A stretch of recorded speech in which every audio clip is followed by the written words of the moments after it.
This is Danny Flexen here for Seconds Out. Delighted to be joined by undefeated super lightweight Harlem Eubank. Harlem, how are you? I'm very well, thanks, mate. How's everything going? Yeah, really good. Thank you.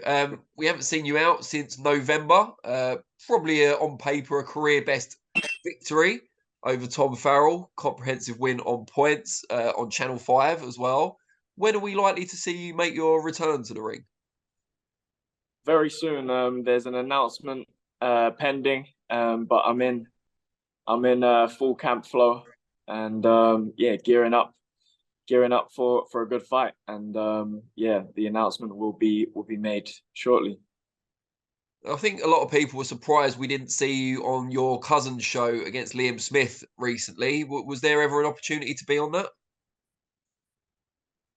I wasn't too sure. I think it was quite close to my my November. last fight, and I guess it all just happened quite quick. I think he got like 6 weeks notice as it is, and yeah, it just didn't really materialize. But no doubt I'll be on his undercard, next year and potentially in the rematch. You do seem to be getting called out a bit recently. It seems like a recent phenomenon because I hadn't noticed it before. But I've seen, I think it was Ben Shalom talking about you as a potential opponent for Adam Azim. I saw Sam Maxwell did an interview. He's obviously back this weekend, talking about fighting you as well. What do you make of this? Why have you suddenly got a target on your back? I don't know. I think it's good. I think it's pretty exciting for me because there's people that have fought for, I think Hassan fought for like world title eliminators and things like this. And when your name is being called, it means you're above, because people are calling from below. People don't call from above. People don't call out people that are below them, and they call out people that are striving at a higher level. So it's pretty exciting for me that my name is in people's mouths, and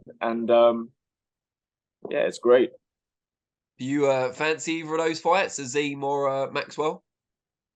I'll, as you know from my resume, I'll fight anyone. I've shown that I've fought undefeated opposition. I've fought opposition that have never been stopped before. I've fought all types of fighters that and these fights at the time were considered 50-50 fights. And I've had a lot of them. I fought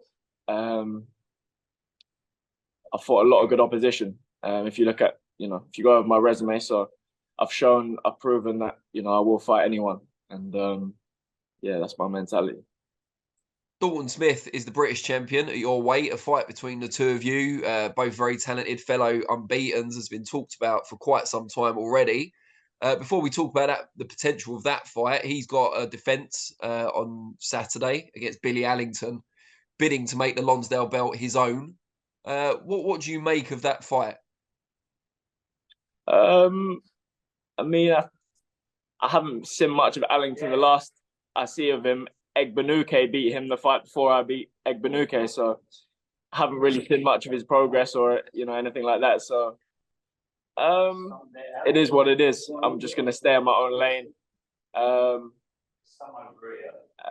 Yeah, they're doing what they need to do for him to progress his career in a sense, and I'm doing my own thing, and I'm showing. I think any of the last 5 fights I've been in, I think could potentially have been for titles. So it's I'll let other people deal with that and just focus on what's in front of me and progressing as a fighter and overcoming the obstacles, which I've been overcoming them every fight, and showing more of my game each time. So yeah, I'm really in my own lane, but I'm willing to fight anyone in the division. Would you be at all disappointed if on your journey to world level you missed out the British title? I think it sounds nice. I think it's nice to have on that resume, but I think it's not going to deter me either way from that ultimate goal. When I set out, I wanted to be a world champion, and if I can collect the British en route, then that's great. But I'm not gonna let it, deter me or halt me or slow down my path to that goal.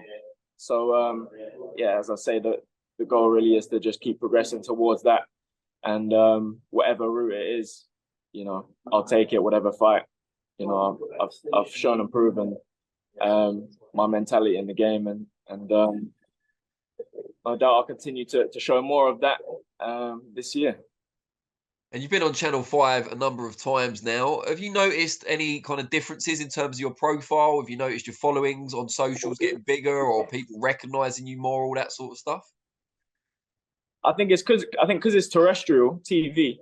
I've definitely noticed people out and about more, recognizing or looking like they're not sure, or when I was over in Belfast at one of Mick's fights, I was in TK Maxx looking for some bits, and there was a 75-year-old lady grabbed me from behind, and I turned around and was like, "You're like, what's good? You right?" And she was like, "Oh, I loved your fight. I loved your fight last week." So I think it gets to a wider audience. It's not necessarily reflective on social media, I don't think, but definitely, out and about in person, there's more people watching, which is great. So for all the kids dreaming out there of future success, you too could be accosted by an OAP in TK Maxx. Exactly. I love it. Exactly. There's young grandmas out there watching and interested in boxing. It's beautiful to see. Maybe you brought them in. Maybe this is your demographic. Maybe I need to check the analytics and see what I'm appealing to. But yeah, no, it's great to have a wide range of people watching boxing and excited by it. From young kids to the older generation as well. It's beautiful to see. Great stuff. And as we said earlier, you weren't on the show headlined by your cousin against Liam Smith. Presumably you were there and watched it. What did you make of it? How did you feel as it unfolded? I think Liam put on a career best performance. I think he was focused and geared up and very motivated for the fight. I think Chris, if I'm honest, I've never seen him before the fight. I've never seen him like that. He wasn't the same, in my opinion. Just in things that he was doing, like things that wasn't him, and things that I think if people, I think even I think a lot of people picked up on it, and I guess only he knows what was the reason behind that. I think there could have been multiple things, but I think he'll put it right in the rematch. And as I said in the previous interview, I'm excited to see fully fledged Chris Eubank Jr. against Smith, because from what I saw before the fight, he wasn't the same as I've seen him, and I've been in, I've been in his dressing room for almost every fight he's had as a professional. So that wasn't Chris Eubank Jr. that I know, and I'm excited to see, I'm excited to see how he goes about it in the second fight. I'm excited to see his fully fledged Chris as we know him against Smith. But that's not to take anything away from Smith. Smith, he got through the pressure of the fight build up, and I think maybe a bit too much energy was spent on the promotion and that side of things. But yeah, he bore that pressure and came out and delivered on fight night. So yeah, what a great job he done. But I'm excited to see how Chris goes about the rematch. And you said Chris wasn't himself, and you noticed that, and other people noticed it. Do you get the impression that he's identified what it is that changed him or that made him different so he can correct it for the rematch? Yeah, I think so. And I think, you know,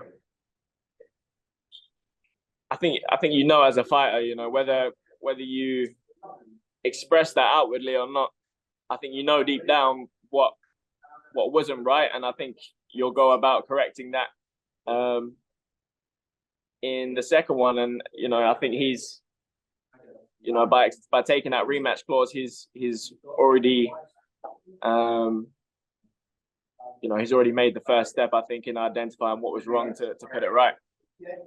And do you think, obviously, there's a lot of people out there that saw the news about the rematch clause and immediately criticised, you know, oh, why is he doing that? How's it going to be any different? All that kind of stuff. Is that the sort of thing that will motivate him, do you think? Definitely. With Chris, when he knows there's a real threat in front of him, that's when you really see the, you know, you see that Chris Eubank Jr. that we know, that ferocity, the work rate, the, you know, the tenacity. I think he needs that. He needs the idea of a real threat in front of him, and the idea that he can prove people wrong, you know, and turn the tables and you know, defy the odds. And I think he has that in the second fight. And I don't know if he did have it in the first fight, but that's what makes this second fight a much bigger fight. Are you like that? Do you share that with him, that, you know, you need to perceive a real threat in front of you to perform at your best? Yeah, I think so. But with me, I take each fight like a real threat, because I know whatever opponent I have, I'm getting 120% from them. I know that whoever fights me is fighting out of their skin, because they've got an opportunity to, you know, beat a Eubank, or you know, it has more clout attached to it than just another opponent, because it's yeah, I mean, people will think, you know, he's got the name, but can he fight? You know, and see it as an easy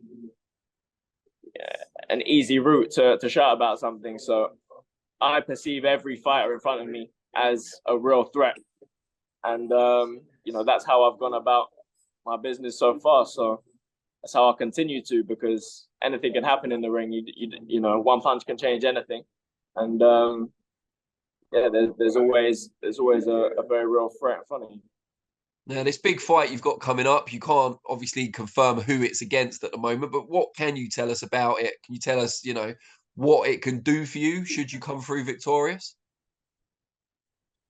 It's going to continue to progress me towards that goal of becoming a world champion. You know, it's an experienced opponent again, and a chance for me to learn and develop in the fight. You know, similar to the fights I had last year, but another step up and another another step towards that ultimate goal of becoming world champion. Will it be on Channel 5? Yeah. And will it be the main event? Yeah. That's brilliant. You must be really hyped up there. You must be excited. Yeah, very excited. See, the last one, after the last one, it's, you know, it's given me a good experience of, you know, how to handle that main event and everything that comes with that.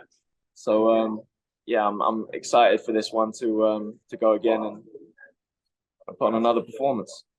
I mean, you built a lot of your early career on smaller halls, and now you're a regular terrestrial TV main eventer, headliner. That must be amazing to come from where you are to where you are now. It's great. It's when I look back, you know, sometimes I don't know how it all worked out in terms of at the start of my career, and everything wasn't smooth, you know, and I had to fight my way through and kick down the doors. So looking back, sometimes it's like I don't know how it, you know, the path opened up.